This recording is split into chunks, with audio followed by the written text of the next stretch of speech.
Okay. So it seems that we are live both on Facebook and Instagram. And then also I'm on Zoom.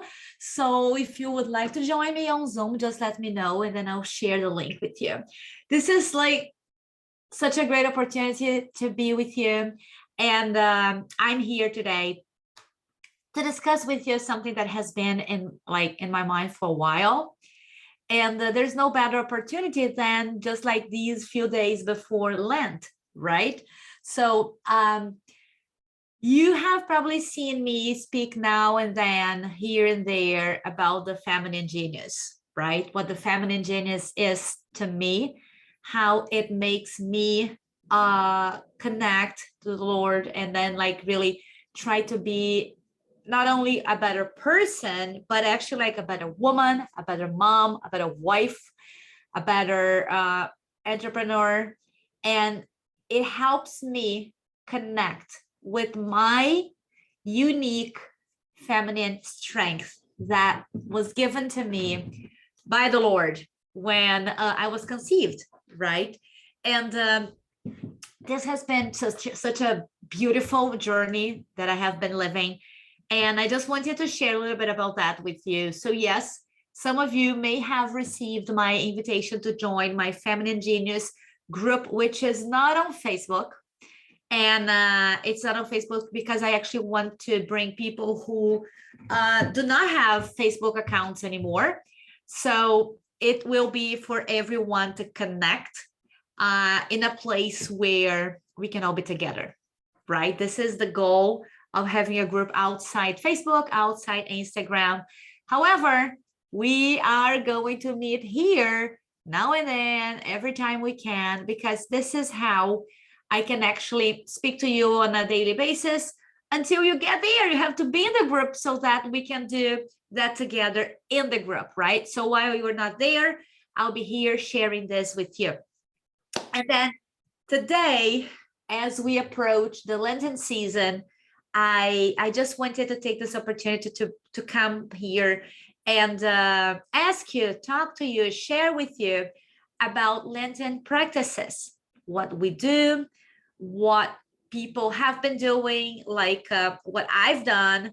And I'd like to know from you as well, right? So this is why I'm here. If you are watching this, be that live or the replay, please share your comments, right? You can write in the comments below here. You can either email me, whatever you want to do, like so that we can connect, send it in box.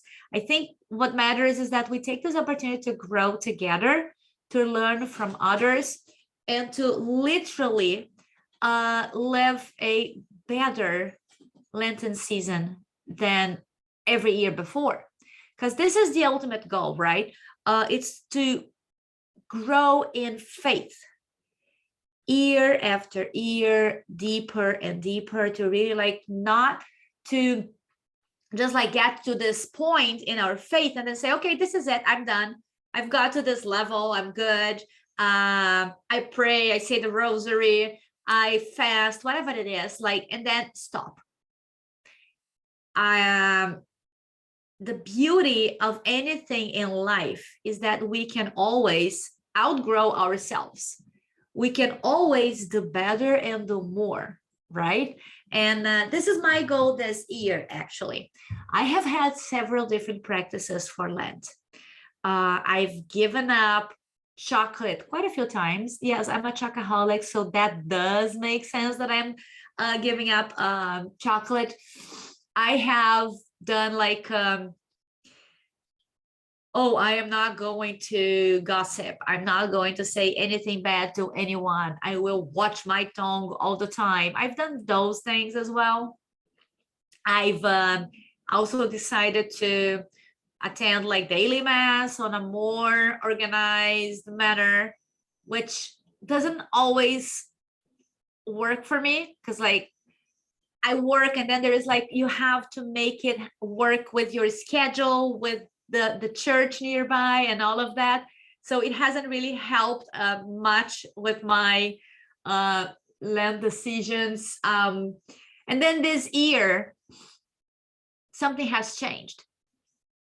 I just feel like more people are gathering together to practice this Lenten season, to live this Lenten season in unity and in deeper prayer and with bigger resolutions, right? I've seen that around me. I don't know if that's true around you as well. If it is not, well, maybe you're the person who's going to sow the seed and talk to people about that, right? Maybe you are the one who will initiate, who will ignite this fire in them and have them want to do more for this Lenten season, right? So well, my type of feminine genius, let me put it this way, because like we do not have to understand that everybody's going to be doing this the same way, right? We're all different people and we all express our faith in different ways. We live our faith in different ways, and we grow differently, right? We have to spread our tent in different ways, right and left, back and forth, because this is what we are called to do. So for what I am called to do, for what I have felt in my heart, that is what makes me be me, unique in my feminine genius, there are a few things that are super important to me. One is my house.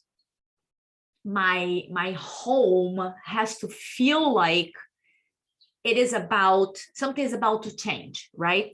And it has, I mean, it has always been like this, but it has been different lately. How so?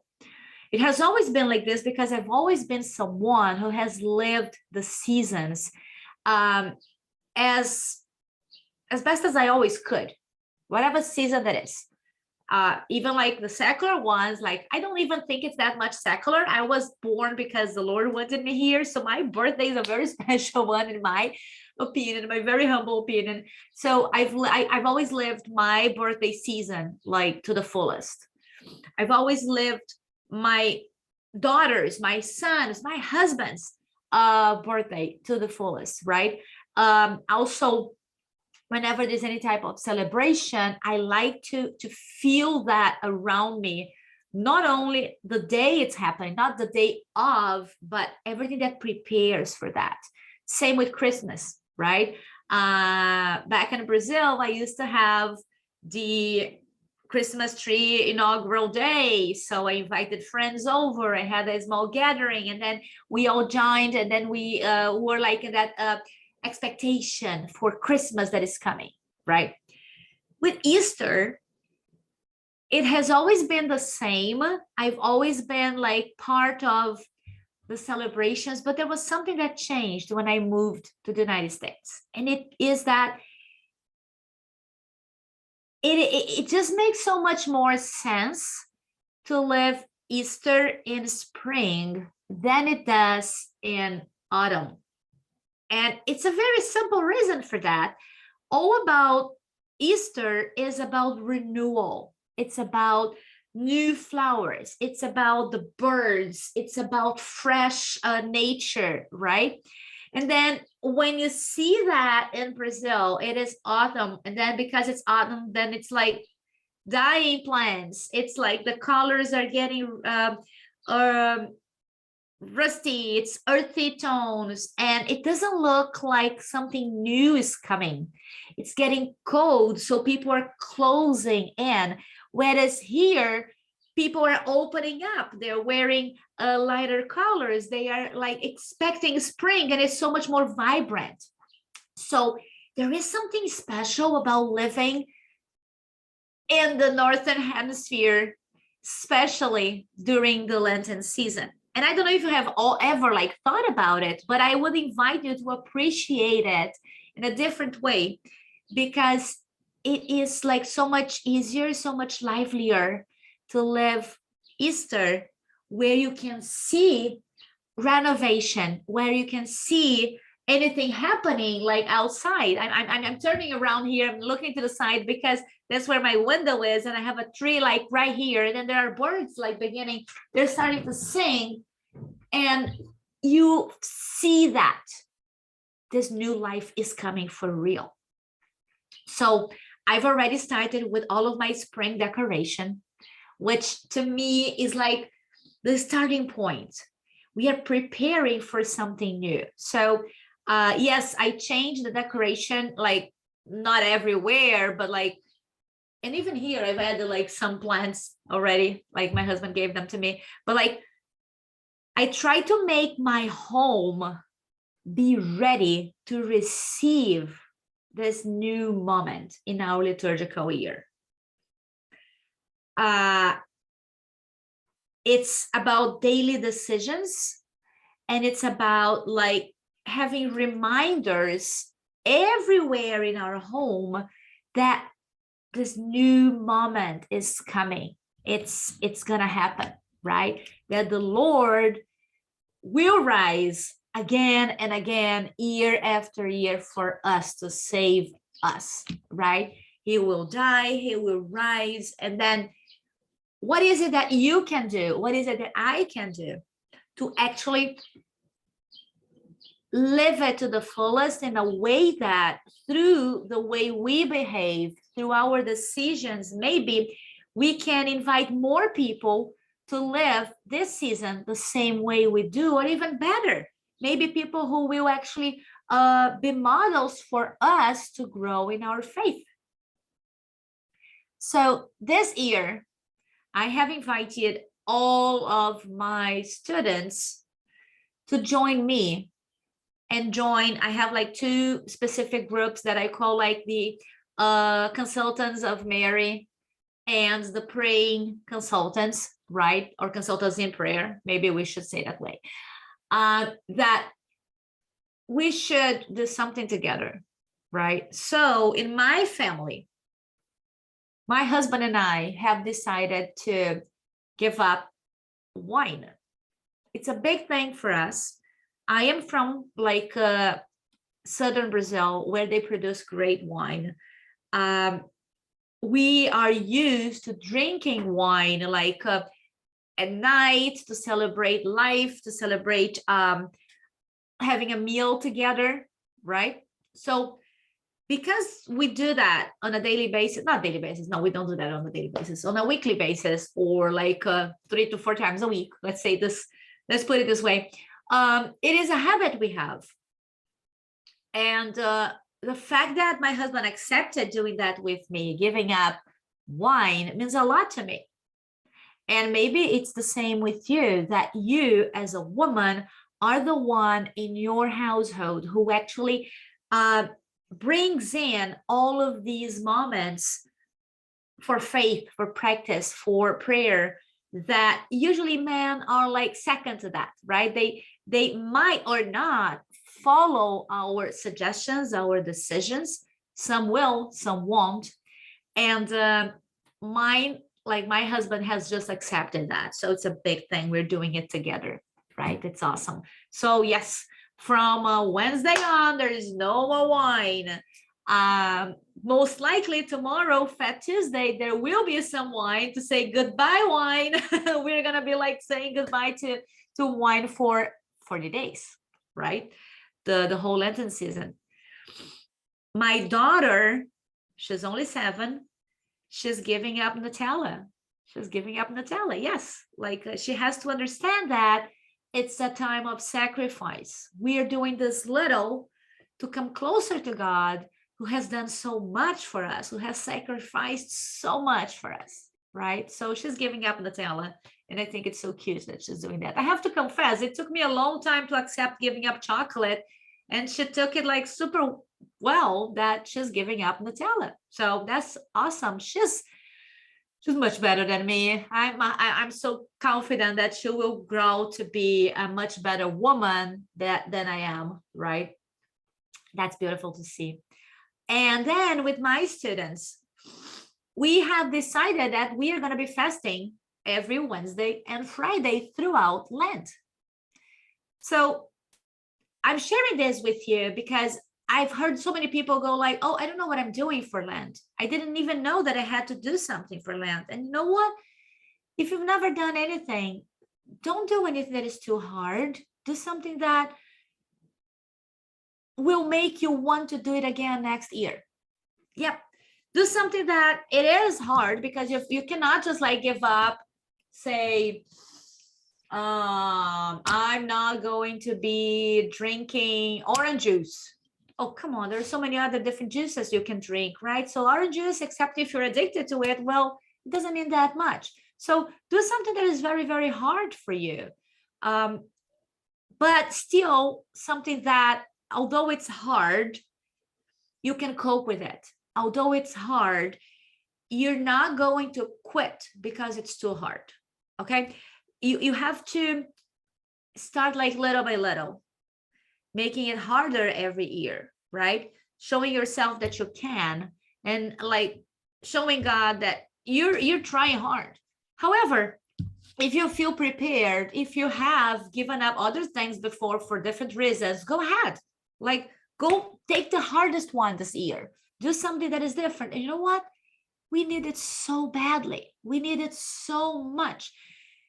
And maybe this is why I've seen so many people coming to prayer, and so many people saying that they're going to give up things for Lent, that they're going to be doing things for Lent, because this is it. Like, it's not only about giving up, it's about doing more, right? Praying for people, praying for the souls in purgatory, almsgiving, saying one extra rosary. Like, if you say it like once a week, say it like 3 times a week. If you say it every day, say it twice a day. Or if you always say the chapel at this time, start with the full rosary, something that will add up, right? Do more. And then also refrain from doing something that you like. These are the 2 things that I think, to me at least, like it's a big step. I'm doing more meditation. I'm going to be going to church more often. I'll be saying the rosary more often. All of those decisions are not going to be, how can I say, they're not going to be tracked. I'm not going to be tracking those decisions. But fasting on Wednesdays and Fridays and not having wine, these are going to be tracked. These are the ones that I am going to be doing, because these are my decisions. This is my commitment to the Lord, so that I feel really closer to the Lord this Lenten season. The more you step up, the more you come closer to the Lord, the more you want to be closer to the Lord, right? So if you're doing something that is this small, I'm confident that you're going to have the blessings that you want, not because God is going to be giving more. And this is what's different. Many people think that because you're doing something, you're going to be getting something. Oh, okay, so if I do this, God's going to give me that. No, God is merciful. God doesn't trade things. God doesn't give you this because of that. God gives. The thing is, sometimes we are just so self-centered, so obsessed with our lives, with the things we do on a daily basis, that we don't even realize that God is giving us, maybe in a different way.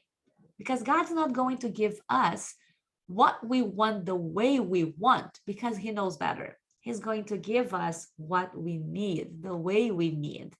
And most likely, it will be better than everything that we want. So I'm inviting you to really meditate, to really ask the Lord for knowledge, so that you can choose something for this Lenten season that is meaningful, so that you can choose something that will not only add to your spiritual life, but that will help you grow in your family and genius. Be that light in your family, be that light among your friends, be the one who is actually like so happy that the Lord is living in you, that everybody wants to have that as well. This is what I hope you can do this Lenten season. And more than anything, I hope that we can be together every day of Lent. So this is another commitment, but it's not like the one that I'll be tracking on a daily basis, but I'll be tracking it very often, because I want to be here with you throughout Lent. And if today one or 2 people watch this video, I hope that by the end of Lent, we're going to have so many more people. And I have to confess, like right now, it will be very hard for me to actually do it, because from April 13th, which is just like the Wednesday before Easter, to Easter, I'm not going to be home. I'll be traveling. I'll be in Brazil. I'm not even going to be in my family's home in Brazil. I'm going to be in my husband's family's home. So it will be hard for me to say, hey, you guys, you stay here, or whatever you're doing. I'm going to go there, and I am going to go and speak to these people because I love them. And I've made a commitment that I would be there for them. So if you come here every day, you're making me commit every day again and again to being here with you so that we can grow in faith together. Okay. So maybe this has become a commitment. I'm not sure. Let's see how this goes, right? I invite you to live Lent the best way possible, to offer your prayers to peace, to be light in somebody's life during Lent. If you change one person's, like one day only, of one person only, you've done so much. So go ahead and be that light. Go ahead and be your feminine genius. Okay? God bless. Totus tu.